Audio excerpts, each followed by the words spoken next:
That'll work, yeah.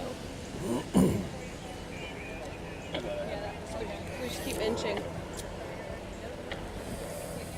you need me to move? No, you're good. Okay. Yeah, actually, will you go on that side? Yeah. Is that going to screw you, Dave? No. She goes on that side. It's nice you guys work together.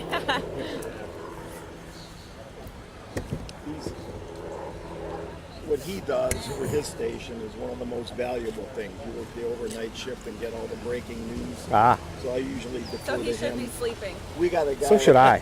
We've got a guy like him too, Ah. and they're buddies. They're like this, even though they're competitors. He was smart though. He went to bed.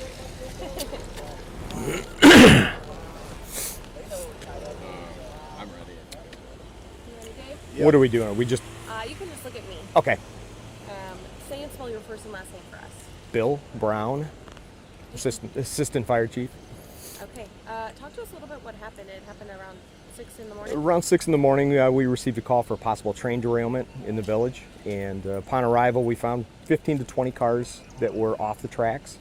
One car was partially on fire. Most of the incidents revolves around diesel fuel spill from the refrigerated cars. There are hazmat cars, but they are not affected at all. There's been no danger to anybody in the vicinity as well. So what was the derailment from? You said The derailment, we're not sure at this point. The train crew stated that they were slowing down as they came through the village, and that's when they had an issue. no one was hurt. There was nothing. No injuries. There was 2 people on the train itself. They are fine. No residents were injured either. And I know traffic was affected for a while here, right? Traffic was affected. The village police department did a nice job of shutting all the secondary roads down as well as some of the main roads. And at this point, we have most of the major roads open, and some of the side streets are open as well.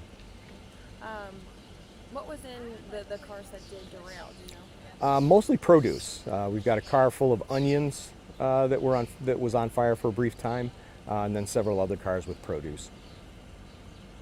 What's kind of explain what's going on the other side of the track? I saw them dumping a bunch of sand and stuff. Yeah, we did have several of the refrigerated cars that carry diesel fuel were leaking, so we're using sand and some other items to make sure that product doesn't get into the sewer system and then affect anyone else at that point. So this could have been a lot worse, right? Could have been a lot worse. Again, the hazardous materials are quite a ways down the line, so those have not been affected at all. Right now, we just have kind of a mess with the diesel fuel that we have to clean up. Yeah, talk to me about how long this process is going to. This is going to be a process which is going to take some time. CSX has their crews en route for the last hour at least. There are several CSX employees on scene right now that are helping us just direct the basic operations. Have you dealt with a train derailment like this before? It's been a few years since we've had one, but at that time it was just a coal train. Any questions, Dave? Just kind of like, can you take us through what's the process of getting the diesel fuel up, and is there any like long-term effects to it? There really is no long-term effects to the diesel fuel being spilled. Again, the cleanup crews will take care of any dirt that's been affected. They'll remove that product and then restore it back to its natural state before the derailment.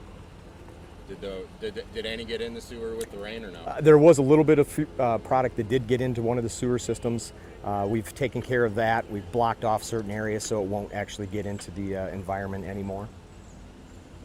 And then a lot of businesses and everything real close. There's no. 2 factories on the west side of the tracks have not been affected as far as we know at this point. They still are operating. And there's no danger. And no dangers.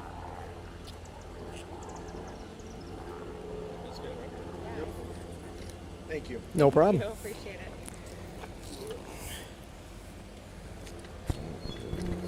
Thank you very much.